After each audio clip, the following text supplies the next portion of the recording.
అన్నీ నార్మల్గా అన్ని టెస్టులు చేయించాను అన్నీ నార్మల్గా టీవీలో కొద్దిగా కాదు బస్ ప్రాబ్లం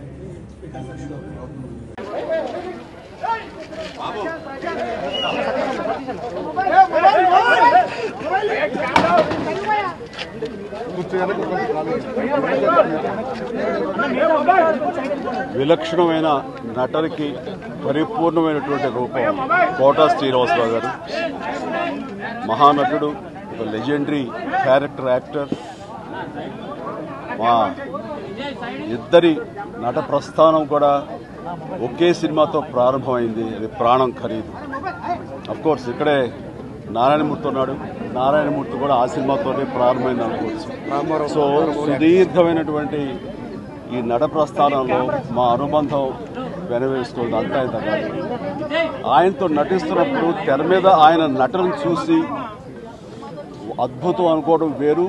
వ్యక్తిగతంగా 1-to-1 కూర్చున్నప్పుడు ఆయన చేసే చమత్కారాలు కానీ, చెప్పే జోకులు కానీ అవి ఆద్యంతో చాలా ఉత్సాహపరుస్తుంది. దాంతో షూటింగ్ ఉందంటే కనుక ఇలా కోటా శ్రీనివాసరావు గారు ఉన్నారు, ఇవాళ చాలా హుషారుగా బాగుంటుందని ఉత్సాహంతో వెళ్ళేవాళ్ళం.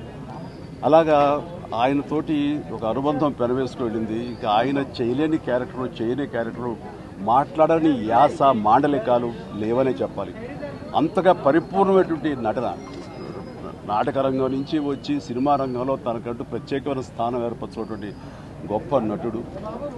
ఆయనతోటి నాకు ఎన్నో సినిమాల అనుబంధం ఉంది. ప్రతి సినిమా ఒక్కొక్క అద్భుతమైనటువంటి నాకు ప్రత్యేకం.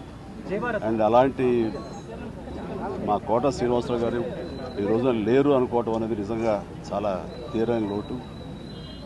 అండ్ ఇది వాళ్ళ కుటుంబానికి, పరిశ్రమకి తీరని లోటు. అలాంటి మహానటుడు, అలాంటి వైవిధ్య పాత్రలు పోషించేటటువంటి విలక్షణమైన నటుడు మళ్ళీ వస్తారని అనుకోవటం లేదు. అలాంటి నటుడు మనకు దొరకరేమో కూడా, ఉండరేమో కూడా. అది ఎవరు పూర్తి చేయటువంటి చాలా భారీ నష్టం ఈ పరిశ్రమకి. వారి ఆత్మనికి శాంతి చేకూరాలని ఆ భగవంతుని ప్రార్థిస్తూ వారి కుటుంబ సభ్యులకి ప్రతి ఒక్కరికి నా ప్రగాఢ సానుభూతిని తెలియజేస్తున్నాను.